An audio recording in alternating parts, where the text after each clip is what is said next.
बिस्मिल्लाहिर्रहमानिर्रहीम। अस्सलामुअलैकुम नाज़रीन, तमाम तारीफ़ें ज़ात पाक की जिसने ये कायनात तख्लीक की और दुरूद सलाम अखुल नबी हज़रत मोहम्मद सल्लल्लाहु अलैहि वसल्लम की ज़ात पाक पर जिनकी वजह से ये कायनात तख्लीक की गई। तो फजल रहमान साहब का नाज़रीन एक क्लिप जो इस वक्त बहुत ही वायरल हो रहा है और उन्होंने साद हुसैन रिजवी साहब की आफ्टर स्पीच जो उन्होंने कॉल की, ये उनका मेरे पास जो इनका क्लिप है उसके बाद है, ऐसे में कि मुझे ये बाद में मिला है। तो यहाँ पर वो भी प्ले होगा, वो आपने सुनना है कि वो भी कह रहे हैं कि मैंने किसी दौर में जनरल फैज़ हमीद साहब का मुकाबला किया, किसी दौर में बाजवा साहब का मुकाबला किया, अब इनका भी मुकाबला करेंगे। इन कौन है वो आप जानते हैं, यहाँ पर नाम लेने की ज़रूरत नहीं है, जो भी शख्सियात हैं वो आप बेहतर जानते हैं। तो मौलाना फजल रहमान साहब, आपने उनका कब मुकाबला किया, कहाँ मुकाबला किया, वो थोड़ा हमें भी बताएं कि यार मैंने फलां जगह पर जो है ना वो मुकाबला किया है और इस तरह से जो है ना वो मुकाबला किया है। आप देखेंगे मौलाना फजल रहमान साहब ने कहीं पर भी कोई मुकाबला जो है ना वो नहीं किया। मौलाना फजल रहमान साहब ने, मौलाना फजल रहमान साहब जो थे वो मौलाना फजल रहमान साहब वोट ऑफ कॉन्फिडेंस में जनरल बाजवा साहब के साथ थे। उन्होंने इमरान खान के खिलाफ वोट डाला, जो कुछ हुआ, लेकिन आज वही फजल रहमान साहब रो रहा है। यानी एस्टेब्लिशमेंट जितवाती रहे तो ठीक है। और एक अफसोस की बात यार ये है कि मौलाना फजल रहमान साहब की जमात को सिर्फ 2 नशिस्तें दी गई हैं, 2 नशिस्तें ख़त्म कर दिया गया उस जमात को जो कभी किसी दौर में 15 नशिस्तें ले जाती थी, 14 ले जाती थी, सिर्फ 2 नशिस्तें मिली हैं। बाकी नून लीग को जिस तरह से लाहौर के अंदर जितवाया गया है ये भी कोई नहीं भूल सकता। इंतहाई गलत किया गया है, नामुनासिब किया गया है और इसके ऊपर जो है ना वो रोशनी डालनी चाहिए, इस चीज़ को हाईलाइट करना चाहिए कि ये जो मामला इस वक्त हो रहा है इंतहाई गंभीर है और ये सूरत हाल मज़ीद ख़तरनाक हो सकती है। ऐसा नहीं है, अगर मौलाना फजल रहमान साहब भी कोई तहरीक का आगाज़ करते हैं, इधर से साद हुसैन रिजवी साहब करते हैं, उधर से पीटीआई फाइट कर रही है, लाड़ रही है और उनके जो आज़ाद कैंडिडेट हैं वो तोड़े जा रहे हैं, वो मरोड़े जा रहे हैं, उनको फेंका जा रहा है कहीं कहीं, क्योंकि उनको एक कॉल जाती है कि आप क्या करें, इस पार्टी को छोड़कर इस पार्टी में शामिल हो जाएं, तो वो दौड़कर बेचारे शामिल हो रहे हैं। क्यों? क्योंकि उनके ऊपर प्रेशर है। जब प्रेशर है उनके ऊपर तो वो आपकी आंखों के सामने है कि जो प्रेशर है, कभी कहाँ उनको लेकर जा रहे हैं, कभी कहाँ, वो प्रेशर बर्दाश्त नहीं कर रहे। ये ओवरऑल जो है ना वो सिचुएशन बनी हुई है पाकिस्तान के अंदर और ये इलेक्शन पाकिस्तान की हिस्ट्री के अंदर मुतनाज़ इलेक्शन हो चुका है। यहाँ पर सिर्फ क्या मकसद है, इनका मकसद है किसी तरह से नून और पीपी की हुकूमत मजीद। आइए सबसे पहले फजल रहमान साहब का ये वीडियो क्लिप सुनते फिर बात करते हैं। फिर हमने पहले भी एस्टेब्लिशमेंट के साथ मुकाबला किया है और फिर भी इंशाल्लाह। एस्टेब्लिशमेंट पाकिस्तान के मालिक नहीं है, एस्टेब्लिशमेंट पाकिस्तान के मालिक नहीं है, पाकिस्तान के मालिक हम हैं। और अगर हमें नज़रअंदाज करके वो फिर ऐसे इक़दाम का इरादा करेगी तो हम बबांग दुहल ये बात कहना चाहते हैं कि अगर बाजवा और जनरल फैज़ का मुकाबला मैंने किया है तो मैं आइंदा भी इस किस्म के अनासर का मुकाबला कर सकता हूँ। तो ये था मौलाना फजल रहमान साहब का अहम तरीन वीडियो पैगाम जो आप लोगों के साथ शेयर किया गया, आपने मुलाहिजा फरमाया।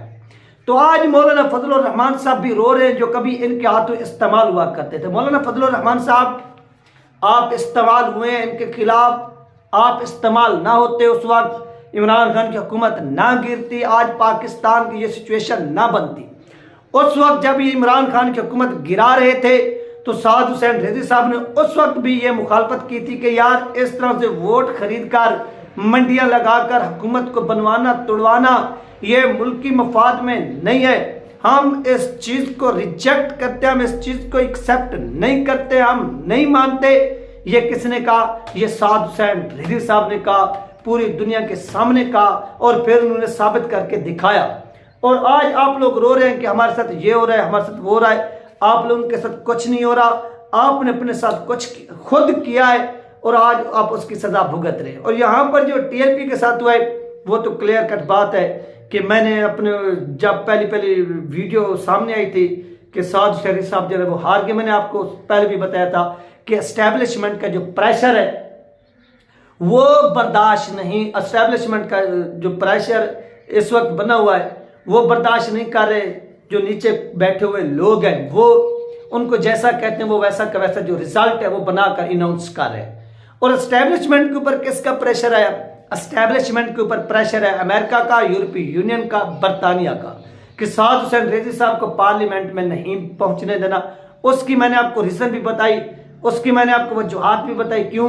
क्योंकि यूरोपीय यूनियन हर साल, हर 2 माह बाद, हर 3 माह बाद पाकिस्तान के अंदर जो इंसानी हकूक, ह्यूमन राइट की NGOs हैं उनको हायर करते हैं और वो इस तरह के कोई बिल, कोई नुकात लेकर इन सेनेट कमेटी को देते हैं, फिर वो उनको वहाँ पर लेकर असेंबली के अंदर पहुँच जाते हैं। जब वो वहाँ पर जाते हैं तो साद हुसैन रिजवी साहब उनको एक्सपोज करते, मुस्तरद करते। इसी तरह बरतानिया को भी इंसानी हकूक की तंजीमों के हवाले से बड़ा खफ्त रहता है, अमेरिका को भी, यानी फ़लस्तीन के अंदर जो कुछ हो रहा है वो उनको नज़र नहीं आ रहा, बल्कि यहाँ पर जो कुछ हो रहा है उनकी नज़रें यहाँ पर होती हैं।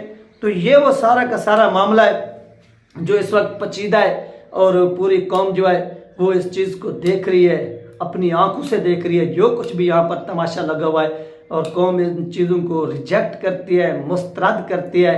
और फजल रहमान साहब, आप तो वैसे भी हार गए, कोई बात नहीं, लेकिन आप आज सही कह रहे हैं कि हमने उनका भी फाइट किया। जब आपने उनका फाइट किया, आपकी 15 नशिस्तें थी नेशनल असेंबली की, लेकिन मौजूदा ने आपको सिर्फ 2 नशिस्तें दी हैं, सिर्फ 2 नशिस्तें। तो ये सिचुएशन बनी हुई है इस वक्त, और लगता यही है कि मौलाना फजल रहमान साहब इस असेंबली को एक्सेप्ट नहीं करेंगे, बल्कि इनके खिलाफ एक लॉन्ग मार्च करेंगे, वो भी आप देखेंगे। ये जो है ना वो सारे के सारे सिचुएशन है, और देख रही है कि ये हालात मजीद किस जानब जाते हैं, क्योंकि अभी बहुत सी चीज़ें होनी हैं। जिस तरह से पंजाब के अंदर TLP के साथ हुआ, और भी बहुत जगहों पर इस तरह से होगा। तो मजीद देखते हैं कि क्या मामलात बनते हैं, और इन मामलात को किस तरह से जो है वो आगे देखा जाएगा। ये बहुत अहमियत का अमल है ये टाइम। क्यों? यहाँ पर पंजाब के अंदर एक सीट TLP की भी है, नून लीग को भी TLP का वोट चाहिए, PTI को भी TLP का वोट चाहिए। क्यों? क्योंकि उन नंबर ऑफ गेम जो है वो आपके वहाँ पर देखेंगे ओवरऑल पंजाब के अंदर PTI के और नून लीग के बराबर है, यानी आगे पीछे।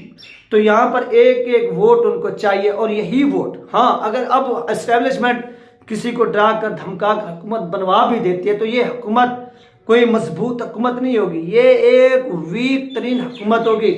जिस तरह से इमरान खान की हुकूमत बनी थी, और आने वाले दिनों में फिर जब कोई एस्टेब्लिशमेंट को आंखें दिखाने की कोशिश करेगा तो एस्टेब्लिशमेंट लोगों को इस्तेमाल करके हुकूमतें गिरवाएगी भी, और यही वो एक वोट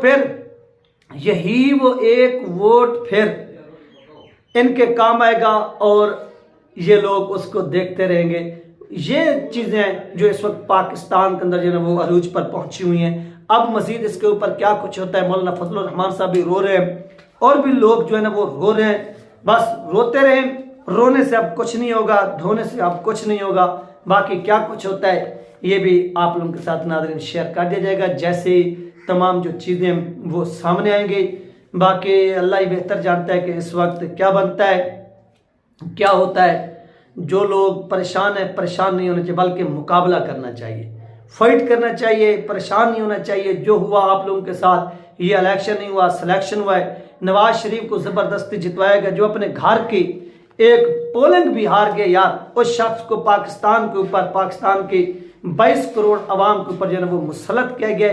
तो अवाम इस फैसले को मान नहीं रही, और अवाम के ऊपर ज़बरदस्ती इस फैसले को थोपा जा रहा है, मनवाया जा रहा है। क्यों? क्योंकि यूरोपीय यूनियन को खुश करना है, अमेरिका को खुश करना है, और इस्लामी जमातों को खुडे लाइन लगाना है, और इमरान खान की जमातों को वैसे भी ये खुडे लाइन लगाएंगे। अब जो तशद्दुद हो गए नज़ात बिन नूरान के ऊपर, इनकी फैमिली को हरास किया जाएगा, इनके लोगों को उठाया जाएगा, उठाकर ज़बरदस्ती वोट कास्ट कराया जाएगा। तो इस तरह से ये जमहूरियत है, तो ऐसी जमहूरियत को फिर आप दूर फेंक दें। ऐसी जमहूरियत को जमहूरियत नहीं कहते, फिर ये जमहूरियत नहीं, ये फिर कुछ और ही हो गया। तो ये नाज़रीन इस वक्त की सिचुएशन बनी हुई है पाकिस्तान के अंदर, और इंतहाई ख़तरनाक सूरत हाल है। मज़ीद क्या कुछ होता है, किसको PM बनाया जाता है, किसको क्या बनाया जाता है, और किसको वज़ीर आला बनाया जाता है, ये तमाम चीज़ें आपकी आंखों के सामने आ जाएंगी, और KPK के अंदर क्या कुछ होता है। लेकिन एक बात है कि मुफ्ती किफ़ायतुल्लाह साहब ने बहुत ही अच्छा जो है ना वो मुजाहरा किया। उन्होंने कहा कि जो जीत चुका है PTI का मैं उनको मुबारकबाद देता हूँ, उन्होंने काम किया। हम नून लीग की तरह ये नहीं है कि हम हार चुके हैं और हम कहेंगे नहीं हम जीत चुके हैं, हम ये चीज़ नहीं करेंगे किसी भी सूरत। ये मौलाना किफायतुल्लाह काफ़ी साहब ने कहा है। ये इतना अपडेट जो आपके साथ शेयर की गई है। इंशाल्लाह मिलते हैं नेक्स्ट वीडियो में।